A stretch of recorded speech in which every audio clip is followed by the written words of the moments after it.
오늘 우리에게 주시는 하나님의 말씀 함께 보시겠습니다. 신약성경 98면입니다. 누가복음 6장 12절부터 16절까지입니다. 신약성경 98면 누가복음 6장 12절부터 16절까지의 말씀을 제가 봉독하겠습니다. 이때 예수께서 기도하시러 산으로 가사 밤이 새도록 하나님께 기도하시고 밝음에 그 제자들을 부르사 그 중에서 12를 택하여 사도라 칭하셨으니 곧 베드로라고도 이름을 주신 시몬과 그의 동생 안드레와 야고보와 요한과 빌립과 바돌로메와 마테와 도마와 알페오의 아들 야고보와 세롯이라는 시몬과 야고보의 아들 유다와 예수를 파는 자들 가롯 유다라. 아멘. 오늘 예배 드리는데 괜히 저도 모르게 흥분이 돼요. 예배당이 꽉 차니까 너무 좋은 것 같아요. 또 우리 찬양대 소리가 오늘 연습할 때부터 제 방에서 들려지는데 너무 힘있게 들리고 너무 꽉 차게 들리니까 너무 좋더라고요. 감사드리고 정말 사람이 많아서 찬송 소리가 귀에서 우리의 마음이 흥분되기도 하지만 오늘 이 시간만큼은 하나님의 말씀이 우리를 흥분케 하시는 그러한 말씀의 시간, 또 말씀을 통하여 주시는 그러한 은혜의 시간 되기를 축복합니다. 특별히 오늘은 우리가 지난 연말서부터 이야기하고 또 강구하고 기도로 준비했던 우리 공동의회를 통해서 우리 교회 또 귀한 일꾼을 그러한 세우는 공동의회가 있는 날입니다. 어떤 일꾼이 세워질까? 오늘 몇 분이나 우리 가운데 하나님이 세우시는 귀한 일꾼이 세워지게 될까? 또 기도하면서 괜히 마음에 흥분된 그러한 마음을 갖게 되었습니다. 모쪼록 하나님이 기뻐하시고 하나님이 찾으시는 귀한 일꾼이 우리 가운데 세워질 수 있기를 축복합니다. 건강한 교회를 이뤄가기 위해서 여러 가지 사역을 감당할 귀한 일꾼을 세우기도 하고 또 한 사람 한 사람이 성숙해지고 그 믿음의 자리가 성장하면서 이런 분들을 귀한 직분자로 세워야 되겠다. 여러 가지 이유를 가지고 교회는 일꾼을 세워가게 됩니다. 그런데 사실 일꾼을 세워가는 과정이 그렇게 녹록하지 않습니다. 어쩌면 교회가 일꾼을 세워가는 과정에서 때로는 어려움을 겪기도 하고 문제를 만나기도 하고 심각한 갈등을 겪게 되는 모습들도 종종 볼 수 있게 되어집니다. 아마도 그 이유는 그 과정과 절차 속에서 하나님의 뜻과 하나님의 방법, 하나님의 계획대로 일이 되어지지 않냐고 어떠한 특별한 목적에 의해서 일이 정상적인 절차, 정상적인 계획, 정상적인 방법으로 진행되지 못하는 그러한 경우가 발생하고 또한 모두가 동의할 수 없는 그러한 절차 속에서 문제가 발생할 때에 교회는 오히려 이 일이 큰 시험거리가 되고 문제가 되는 것을 바라볼 수 있게 됩니다. 그래서 항상 이럴 때마다 더 긴장하고 이럴 때마다 더 가장 공정하게, 가장 바르게, 가장 모두가 동의할 수 있는 그러한 방법을 따라 하려고 더 많이 준비하고 기도하게 됩니다. 여러분, 일반적으로 교회가 큰 시험을 만날 때 가장 교회를 어렵게 하는 시험 두 가지를 이야기한다면 저는 교회를 건축할 때, 또 항존 직분자를 세우기 위한 선거를 할 때, 교회로서는 가장 영광스러운 사역이잖아요. 교회로서는 가장 축복된 자리잖아요. 그런데 현실에서는 가장 큰 어려움을 만나고 가장 큰 시험거리가 발생하는 것을 바라보게 되어져요. 가만히 보면 우리가 바라고 기대하는 것만큼이나 사단이 그 안에서 우리의 마음을 분탕질하고 우리를 시험 들게 하는 일들이 많기 때문인 거예요. 그래서 이 일 가운데 우리는 더욱더 깨어 기도하며 더욱더 바르게 또 가장 정당하게 가장 합리적으로 기도하면서 이 일을 풀어가는 그러한 지혜가 필요하다 이야기할 수 있지요. 제가 부임해서 앞서 두 번의 우리 공동회를 통해서 우리 직분자를 세우는 일들이 있었습니다. 이번 주 세 번째인데요. 그래도 감사한 것은 앞서 두 번째 큰 어려움 없이, 큰 갈등 없이, 큰 시험 드는 것 없이 잘 지나왔어요. 이번에도 그러한 모습이 되기를 바라는 마음을 가지고 그러기 위해서 우리가 다시 한번 말씀을 통해서 정말 우리 주님이 세우셨던 일꾼을 세우는 방법, 그 모습은 어떠했는가? 우리가 같이 한번 그 모습을 나누고 그 모습을 마음에 새길 때 앞으로 3주 동안 진행되어질 이 공동의회를 통해서 정말로 하나님이 기뻐하시고 우리 모두가 정말 기뻐할 만한 그러한 시험 없는 아름다운 축제와 같은 공동회를 진행할 수 있으리라 하는 목적을 가지고 오늘 말씀을 준비하게 되었습니다. 오늘 우리가 읽은 말씀은 우리가 너무나 잘 아시는 그러한 예수님이 12제를 세우시는 그러한 복음서에 담겨있는 말씀 가운데 특별히 누가복음에 담겨있는 말씀을 가지고 12제자를 세우시는 과정, 그리고 거기에 따라 세워진 12명의 제자들의 명단, 이름을 같이 한번 살펴보게 되었습니다. 여러분, 예수님의 12제자 이름 몇 명이나 외우실 수 있으세요? 여기서 12명을 유창하게 다 외울 수 있는 분도 있고 12명을 간신히 셈하여 외울 수 있는 분도 있고 아마 서너 명쯤 넘어가다 보면 누구지? 하는 분들도 있을 수 있겠는데 사실 그거는 중요한 게 아니에요. 예수님의 12제자 이름 못 외운다고 천국 못 가는 거 아니에요. 천국 문 앞에서 시험 보지 않습니다. 근데 중요한 것은 오늘 그들을 세우는 과정에서 주님이 보이셨던 모습, 주님의 방법, 주님의 마음은 어떠했는가? 오늘 한번 그것을 생각해 보려고 하지요. 오늘 말씀해 보면 예수님께서 12명의 제자들을 인선하여 세우고 이들을 세우는 과정에 얼마나 남다른 주님의 그 신중한 모습, 그 주님의 집중된 모습이 있었는가? 우리는 그것을 먼저 바라보려고 하는데요. 예수님의 모든 사역이 그렇지만 특별히 오늘 12제자를 세우는 데 있어서 무엇보다 중요하게 드러나는 예수님의 모습은 바로 기도하는 모습이었다.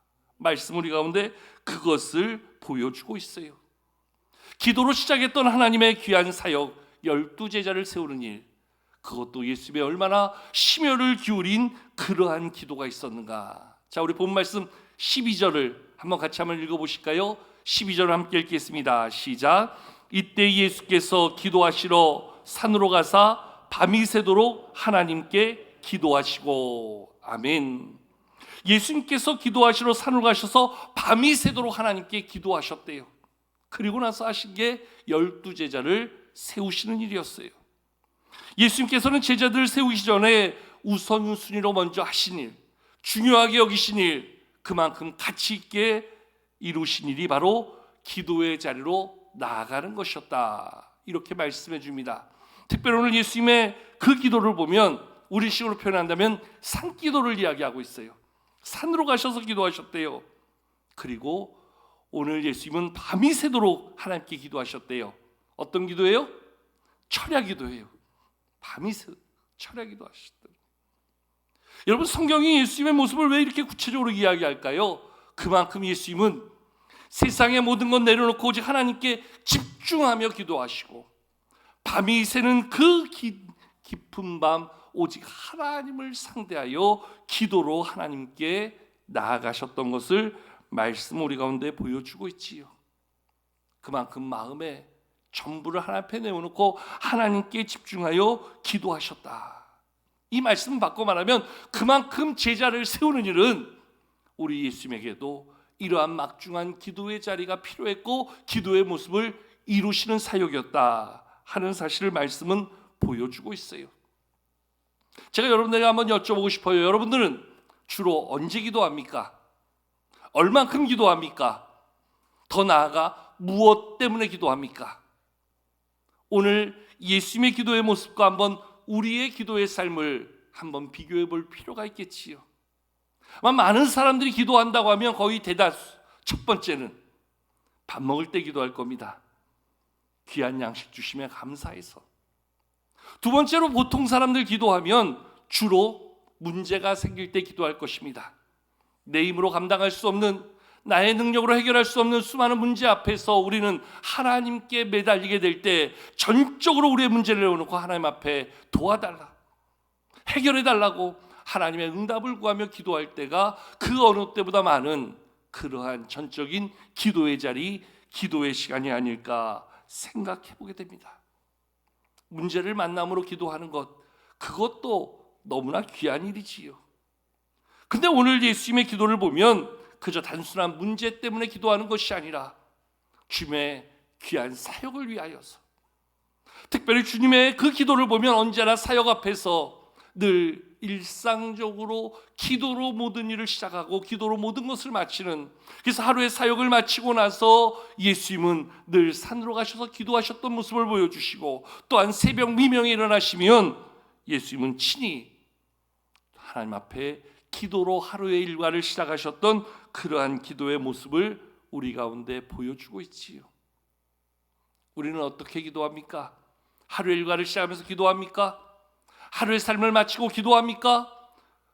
어쩌면 우리는 그저 우리의 문제를 해결하기 위해서 하나님의 은혜를 구하고 하나님의 도움을 얻기 위하여서 기도할 때가 많지만, 정말로 일상의 삶 가운데 우리의 모든 것 가운데 역사하시고 도우실 하나님의 은혜를 구하며 기도하는 그러한 삶이 얼마나 있었는지, 특별히 주님의 몸된 교회 사역을 위하여 우리는 얼마나 기도하고 있는지, 우리의 주변을 돌아보면서 우리가 감당해야 될 그 중보의 책임, 사명을 가지고 얼마나 기도하고 있었는지 다시 한번 우리의 기도의 삶을 돌아볼 필요가 있다라는 거지요.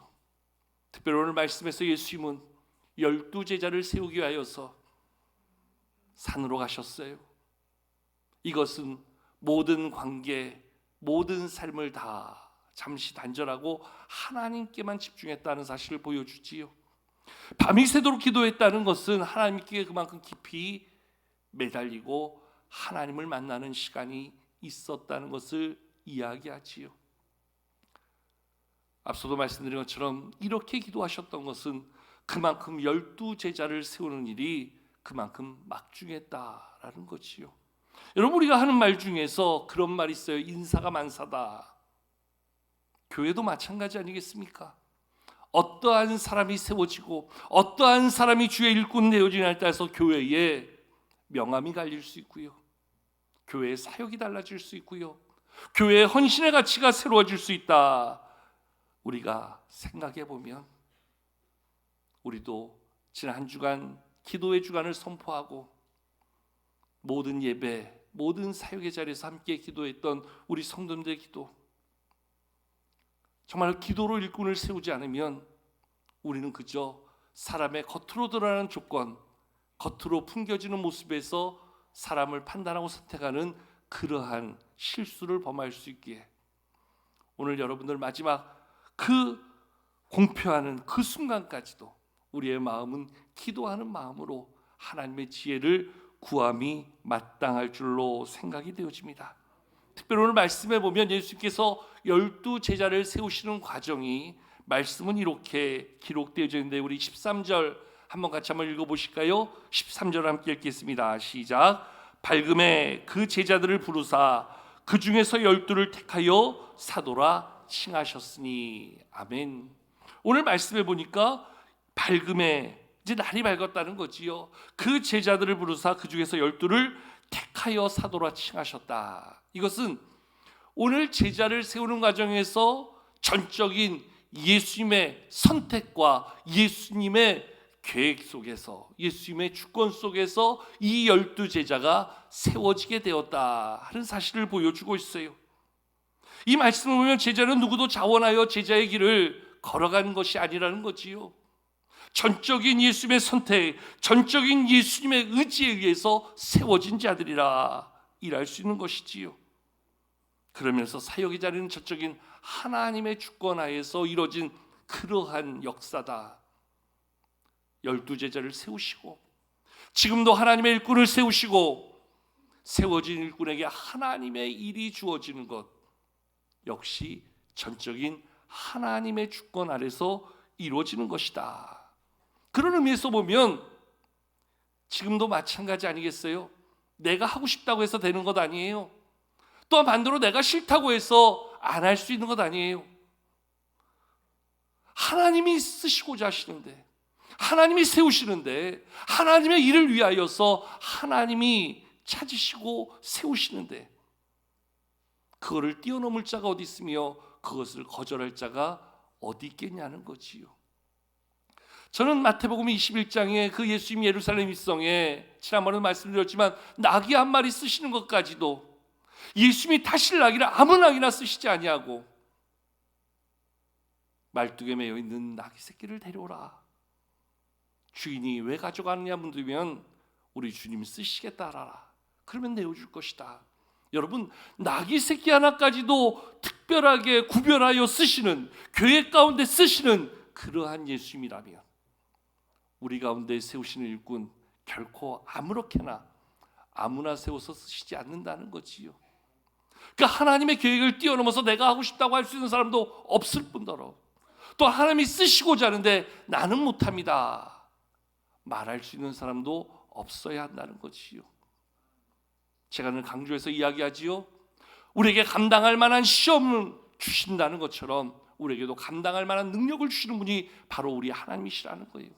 그래서 하나님이 쓰시고자 할 때 거기에 합당한 모습으로 나아갈 수 있는 것, 거기에 진정한 믿음의 고백이 있고 거기에 진정한 순종의 삶이 있는 것이지요.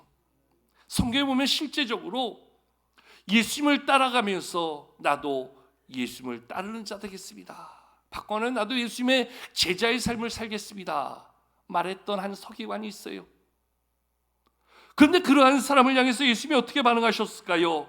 마태복음 8장 19절을 보면 한 서기관이 예수님을 향하여 예수님 어디로 가시든지 저는 따르겠습니다 이렇게 예수님 앞에 자기의 마음을 열어놓을 때에 예수님 오히려 이 서기관을 향하여 여우도 굴이 있고 공중의 새도 거처가 있을 때 인자는 머리 둘 곳이 없다 말씀하시며 그의 따름을 인정하지 않았던 그러한 모습을 보게 되어지지요. 여러분, 웬만하면 주님 따르겠다는데 그거 마다할 이유가 뭐가 있겠어요? 그런데 주님께서는 아니라는 거예요. 그것은 모든 계획, 모든 판단, 모든 결정의 주권이 바로 우리 주님에게 있다는 거지요. 내가 하고 싶다고 해서, 내가 하고 싶다고 해서 그것이 결코 나의 의지, 나의 선택에 의해서 주어지는 것이 아니라 모든 것은 전적인 하나님의 결정에 의해서 주어진다는 거예요. 그런 의미에서 보면 우리는 내가 갖춰졌다고 할 수 있는 것도 아니고 또한 반대로 내가 하기 싫다고 해서 하나님께서 우리 모두의 손길을 통해서 우리를 세워가시는 과정에서 그것을 거절하는 것, 어찌 보면 그것도 불신앙, 불순종의 한 모습이라 이야기할 수 있지 않겠습니까? 맡기는 거예요. 하나님 앞에 맡기는 거예요. 하나님이 쓰시겠다 하면 하나님께서 공정한 절차와 방법을 통해서 세워가시는 거고요. 그 세워가는 과정 속에서 하나님이 일하시는 거니까 내가 나의 조건, 내가 나의 형편, 내가 나의 능력 헤아려서 그저 내가 먼저 가늠하고 내가 먼저 판단할 수 있는 게 결코 아니라는 거지요. 오늘도 아마 그럴 거예요. 정말 하고 싶은데, 정말 되고 싶은데 안 되는 분들도 있을 거예요. 여러분, 그렇다고 시험 들 게 없어요. 왜요? 결정하신 분이 하나님이시니까. 반대로요, 나 하기 싫다고, 나 부담된다고, 나 매이는 거 싫다고 거절해도 또 하나님이 쓰시고자 하는 사람들도 있을 수 있을 거예요. 아, 하나님이 나를 아시는데, 내 모든 처지 형편 여건을 아시는데 하나님이 쓰시고자 하시는구나. 우리는 그저 아멘하면 되는 거지요. 2000년 전 예수님의 제자들이 세워질 때도, 그리고 오늘 우리 가운데 일꾼들이 세워지는 과정에서도 이 모든 선택의 주권은 오직 하나님께 있음을 우리는 인정하고 우리의 믿음으로 고백하면 되는 것이지요. 우리 하나님이 하신다. 그러면 시험 들 것도 없는 거예요. 상처받을 것도 없는 거예요.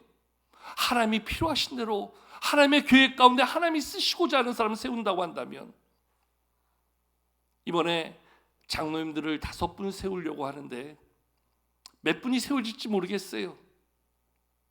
지난번에도 3분을 세우려고 하다가 한 분이 우리 이순희 장로님이 피택이 되고 장로 임직을 받았는데 이번에 5분을 세우고자 하지만 5분이 다 세워질 수도 있겠고 또 반 한 3분 정도가 세워질 수도 있고 정말 지난번처럼 한 분이 세워질 수도 있겠고, 이 장로 후보들한테는 죄송한 얘기인데 한 분도 안 세워질 수도 있는 것 아니겠어요? 중요한 것은 하나님 앞에 맡기는 거지요. 그저 우리는 하나님의 도구로 오늘 공동회에 참여하는 모든 우리 세례교인들 함께 그 일을 위해서 기도하고 우리가 그 일 가운데 협력에 나아가는 거지요. 돼도 복이요, 안 돼도 복이요. 나를 기준해서 보면은 안 된 사람들 상처받을 수 있겠지요. 마음에 불편할 수도 있겠지요. 사람들에게 지지 못 받는 그 마음이 상처가 될 수도 있겠지요. 그런데 나를 기준으로 두지 않냐고 하나님께 기준을 두고 하나님의 뜻의 기준을 두고 교회의 기준을 두면 아무 불편함도 없어지는 거지요. 우리 모두가 그러한 마음으로 오늘 공동회에 함께 할 수 있다면 참으로 귀하다 말할 수 있을 것 같습니다. 특별히 오늘 말씀해 보면 오늘 14절서부터 16절까지는 예수님이 선택하신 12명 제자들의 이름이 열거됩니다. 여러분 우리 한번 기억하면서 말씀을 통해서 한번 같이 읽어보시면서 12명을 헤아려 볼까요? 우리 14절서부터 16절까지 우리 같이 한번 말씀을 읽도록 하겠습니다. 함께 읽습니다. 시작. 곧 베드로라고도 이름을 주신 시몬과 그의 동생 안드레와 야고보와 요한과 빌립과 바돌로메와 마테와 도마와 알페의 아들 야고보와 세롯이라는 시몬과 야고보의 아들 유다와 예수를 파는 자들 가롯 유다라. 아멘. 여기에 12명의 이름이 쭉 열거되어지면서 그 예수님의 제자를 면면히 살펴보면 특별히 예수님의 사역 중심에 있었던 3명의 제자들이 있는 것을 우리는 복음서의 여러 말씀, 여러 사건들을 통해서 볼 수 있습니다. 그들은 바로 오늘 말씀에 먼저 언급되어진 베드로, 그리고 우리의 아들이라 일컬어지던 야고보와 요한이었지요. 특별히 예수님의 많은 사역 가운데 3번의 사역의 자리는 어느 제자도 따라옴을 허락하지 아니하고 이 3 제자만 데려갑니다. 회당장 야이로의 딸을 살려주실 때, 그리고 변화산에 올라가실 때, 그리고 겟세마네 동산에 기도하러 가셔서 특별히 이 3명은 따로 그들에게 기도를 부탁하실 때 거기서 남다른 제자의 모습을 보여주지요. 그리고 성경을 보면 나머지 제자들의 모습은 때로 이름이 나오지만 어떤 사건 가운데 한두 번 언급되었지만 그냥 평범한 제자의 모습을 보게 되는 것으로 사실 별다른 특징 없는 제자의 모습을 바라보게 되어집니다. 그리고 마지막에 한 명은 말씀은 구체적으로 저는 자기의 선생님 되는 예수를 파는 자가 될 가룟 유다라 이렇게 명명하여 그 제자의 이름을 언급해 주고 있습니다. 여러분이 12명을 예수님이 세우실 때에 처음부터 예수님은 A그룹 엘리트 코스만 베드로, 야고보, 요한, 또 평범한 가장 일반적인 레귤러만 해가지고 8명을 놓고 마지막에는 X 가룟 유다 너는 예수님을 팔자 이렇게 구분하여서 제자를 세웠을까요? 저는 아니라고 생각해요. 예수님이 처음부터 그런 의도를 가지고 세웠다고 한다면 그것은 결코 예수님의 마음, 예수님이 보여주신 그러한 성품, 사역에 결코 일치하지 않는 그러한 모습이라 할 수밖에 없지요. 어찌 보면 12명의 제자들 같은 마음, 같은 모습으로 세워주셨겠지요. 그러나 저들이 예수님 앞에서 어떻게 반응하는가, 어떠한 믿음으로 따라갔는가, 어떠한 믿음의 순종을 이루었는가, 어떠한 사역의 열심을 만들었는가, 결국 그것이 저들의 차이나는 그러한 시간 속에서 보여지는 저들의 헌신의 결과이며 순종의 증거라 이렇게 이야기할 수 있지 않을까요? 특별히 가룟 유다는 예수님을 팔자라 명명하면서 그 제자의 이름을 언급한 것은 물론 이 성경이 기록될 때는 모든 사건이 지난 후에 그렇게 누가가 기록한 것이니까 오늘 말씀 속에서 이것을 바라보면서 쓴 게 아니라 그러한 일의 결과를 가지고 다시 그때 시점에서 저는 예수님을 팔 제자 가룟 유다라 이렇게 명명했겠지요. 여러분 가룟 유다가 처음부터 예수님을 팔 제자로 지목당하여 세워졌을까요? 전혀 그렇지 않지요. 그것을 우리가 정확히 볼 수 있는 대목이 누가복음 22장 3절에 보면 오늘 사단이 바로 유다에게 들어갔다 말씀은 기록해 주고 있어요. 물질에 늘 마음이 있고 늘 사역의 자리를 탐하였던 그러한 가룟 유다, 저의 그 마음을 사단이 파고 들어가니까 저의 생각이 거기서 어긋나 버리는 거지요. 저의 삶이 거기서 틀어지는 거지요. 제자의 삶에 부합하지 않는 자기의 선생님 예수님을 팔아버리는 데 앞장서는 그러한 제자의 모습이 되었다라는 거지요. 여러분, 무엇을 이야기할까요? 12제자가 다 주님의 마음 안에서 세워지고 그 직분을 받게 되었는데, 어떤 제자는 그 직분에 최고에 부합하는 제자의 모습을 만든 제자가 있는가 하면, 대다수의 제자들 그저 이름만 가지고 있는 그러한 제자의 삶으로 그저 성경에 이름 적혀놓은 그 정도의 제자의 삶을 살아가는 제자들도 있었고요. 심지어 가룟 유다는 제자라 이름하기에도 부끄러운 자기의 선생님, 자기의 구주를 팔아버리는 그런 파렴치한 제자의 모습이 되었다 하는 모습을 보면, 여러분, 직분을 받는 것도 중요하지만 중요한 것은 얼마나 내가 그 직분에 부합하는 삶을 살 수 있는가, 이게 더 중요한 거 아니겠어요? 제가 간혹 결혼 인사를 하러 오는 우리 청년들, 또 우리 성도님들의 자녀들을 보면은 꼭 한번 먼저 권면하는 것이, 결혼식도 중요하지만 정말 중요한 것은 결혼식 이후에 둘이 하나 되어 한 가정을 꾸려가는 결혼 생활이 훨씬 더 중요하다. 결혼식은 여러분 길어야 1시간이에요. 어찌 보면 우리는 그 1시간을 위해서 요즘 몇 천만 원을 쏟아붓는 거예요. 그런데 정작 중요한 결혼 생활을 위해서는 특별한 준비도, 특별한 생각도, 특별한 마음도 없이 결혼했다가 오히려 많은 낭패를 만나는 경우들도 보게 되어지지요. 여러분, 저는 일꾼도 마찬가지라고 생각합니다. 직분을 받는 것만큼이나 더 중요한 것은 그 직분대로 사는 것, 그 직분에 합당한 믿음을 이루는 것, 그 직분으로 내가 이뤄가야 될 내 사명의 목을 마음에 새기는 것. 우리 가운데 베드로와 야고보와 요한과 같이 하나님의 영광을 이뤄갈 그러한 직분자가 세워져야 될 텐데, 오히려 가룟 유다와 같이 교회에 어려움을 만들고 갈등의 요소를 유발시키고 우리 안에 큰 문제를 일으키는 그러한 직분자가 세워진다면 결코 그것은 하나님의 영광에, 교회 사역에 결코 유익하지 않은 그러한 모습이 아니겠는가. 그래서 더 두려운 거예요. 정말로 나에게 주어진 직분, 우리 먼저 앞서 지금 직분 받은 건 마찬가지입니다. 내가 이 직분 가지고 끝까지 이 직분에 걸맞는 믿음, 이 직분에 걸맞는 그러한 사명의 증거를 잘 이뤄갈 수 있겠는가, 우리는 한번 고민해 봐야 됩니다.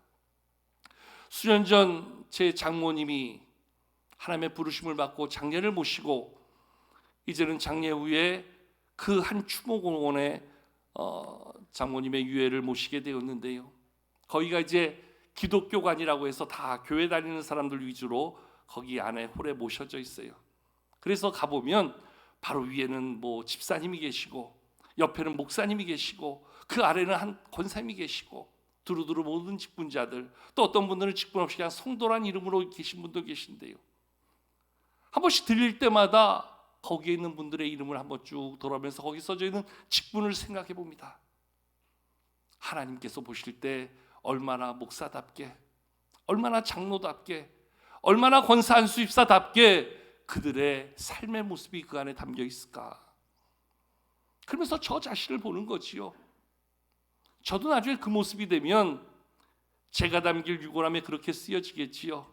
목사 이정재, 언제 태어나서 언제 죽었다. 그 날짜와 더불어서 저의 직분이 거기에 새겨질 텐데, 정말 그 직분에 부끄럽지 않은 그러한 모습으로 교회 앞에, 또 많은 사람들 앞에, 더 나아가 하나님 앞에 그 직분에 걸맞는 믿음으로, 사명으로 그 삶을 새겨놓기 위해서 난 지금도 어떻게 살아야 되는가. 여러분, 우리가 직분을 받는 것 못지않게 더 중요한 것은 직분대로 사는 것 아니겠어요? 그 직분에 걸맞는 삶의 믿음의 열매를 이루는 것 아니겠어요? 그래서 저는 오늘 부탁드리고 싶어요. 오늘 이 자리에 있는 우리 교회 100여 분의 이미 직분자들, 은퇴하신 분들 포함하면 훨씬 더 많겠고요. 그리고 이번에도 세워질 귀한 직분을 맡게 될 모든 분들, 또 앞으로도 더 나은 직분 가운데 나아가야 될 우리 모든 성도님들, 하나님의 직분을 사모하며 더 큰 직분을 구하는 것도 너무너무 중요하고 귀한데, 그 직분에 걸맞는 우리의 모습을 잘 만들어갈 수 있는 우리 모두가 될 수 있기를 축복합니다. 그래서 하나님 앞에 인정받고 칭찬받고 많은 사람들에게 아름다운 모습 남겨주고 존경받을 만한 그러한 모습이 우리 가운데 더 많아질 수 있기를 축복합니다. 오늘부터 우리는 거룩한 직분을 꿈꾸며 귀한 직분자를 세워가게 될 것입니다. 이를 위하여 기도하며 하나님의 주권을 인정하며 무엇보다 나에게 주어지는 직분 앞에 그 직분을 더욱더 잘 감당할 수 있는 믿음을 구하며 앞으로 이 세 주 동안 더욱더 하나님의 역사심을, 또 하나님의 은혜를 경험하고 나아가는 우리 교회, 또 우리 교회 모든 성도들 될 수 있기를 주님의 이름으로 축복합니다.